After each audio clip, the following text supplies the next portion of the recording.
moltíssima gent agafa aquesta línia de metro per anar a treballar tots els dies i no va agafar per sorpresa ningú quan va passar, perquè els sindicats havien denunciat moltíssimes vegades les condicions deplorables en les que es trobaven les vies i d'aquell accident van morir 43 persones, 16 eren veïnes de Torrent, del meu poble, i per tant em tocava una miqueta més de prop. El president Francesc Camps encara no ha rebut els familiars de les víctimes després de 5 anys, ni s'ha pronunciat al respecte a les Corts Valencianes. La comissió d'investigació es va fer en estiu durant 4 dies, quan els mitjans de comunicació miraven cap a una altra banda, i es va dictaminar que la culpa la tenia el conductor del comboi, perquè havia mort, no podia queixar-se.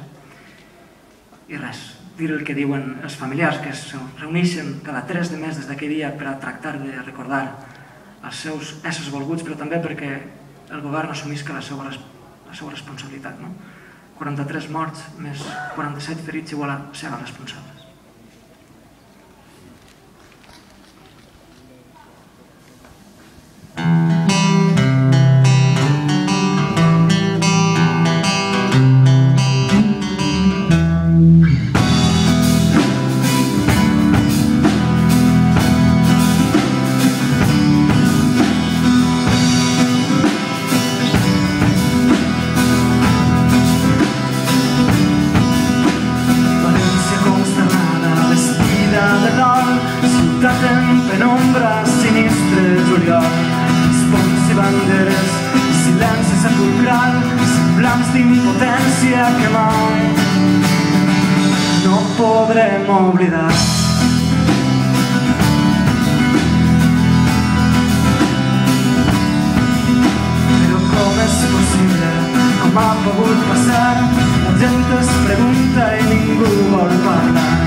De sang no es pot negociar amb el dolor, ofendre les víctimes de l'accident sense pietat, sense compassió.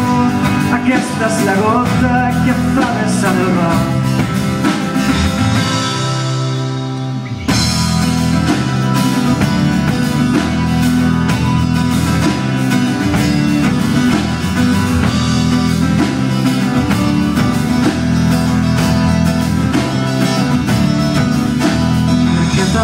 Urgència d'investigació, per què tanta pressa, de què tenem por?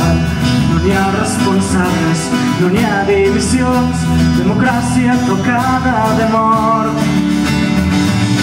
tocada de mort.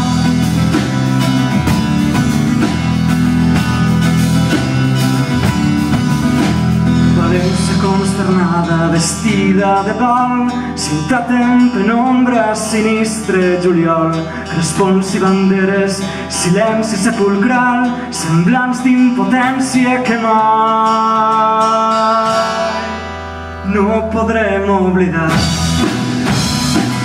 No es pot negociar amb el dolor, ofendre les víctimes de l'accident sense pietat, sense compassió. Aquesta és la gota que fa vessar el roc. No cal buscar nous arguments per creuar les fronteres de la indignació. Alcem tots la veu amb convicció, paraules en l'aire, cada trèmols en el cor.